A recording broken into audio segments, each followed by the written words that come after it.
This video provides an overview of the LA100 dispatch viewer animation. It shows the system moving through time during 5 days in June of 2045 in the early and no biofuels high demand scenario.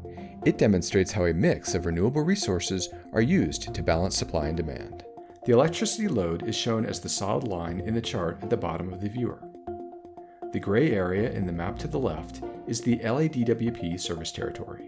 Each of the dots represents a resource of a certain type, such as solar photovoltaics or battery storage.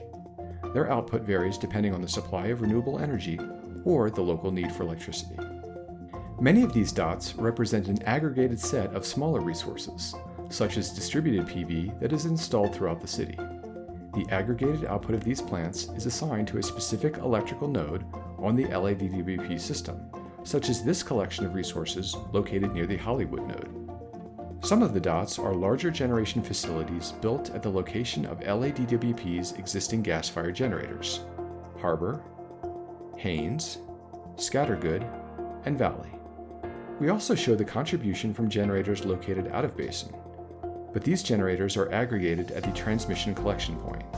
The map on the right zooms out to see some of the major transmission collection points owned or used by LADWP, including in the Pacific Northwest, and central Utah, where LADWP is retiring the existing Intermountain coal plant.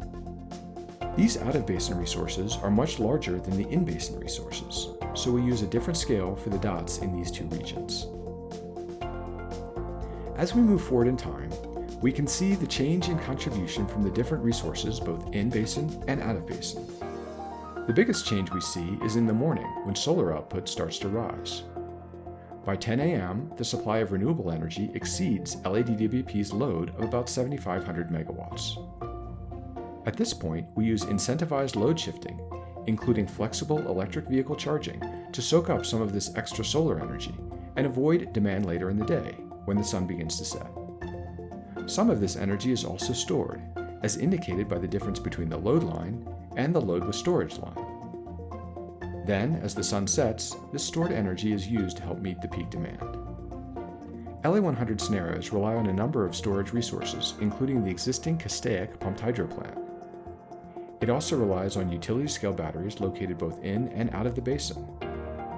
Another important storage resource is customer-owned batteries distributed throughout the basin. The majority of electricity supply during this 5-day period is provided by out-of-basin resources, including wind, solar, and geothermal. During many periods, we fully utilize the transmission network, indicated by the red arrows. This indicates those pathways are at or near capacity. Overall, this 5-day period is almost ideal for meeting LADWP's electricity needs with renewable energy. We have nice sunny days and cool weather, resulting in limited electricity demand. We also have good wind availability. This combination of moderate demand and good renewable resource availability means that this 5 days doesn't present any significant challenges. In other videos, we will show more challenging periods and demonstrate the role of additional in-basin resources developed in all LA100 scenarios. These resources ensure reliable operation during periods of higher demand or lower renewable resource availability.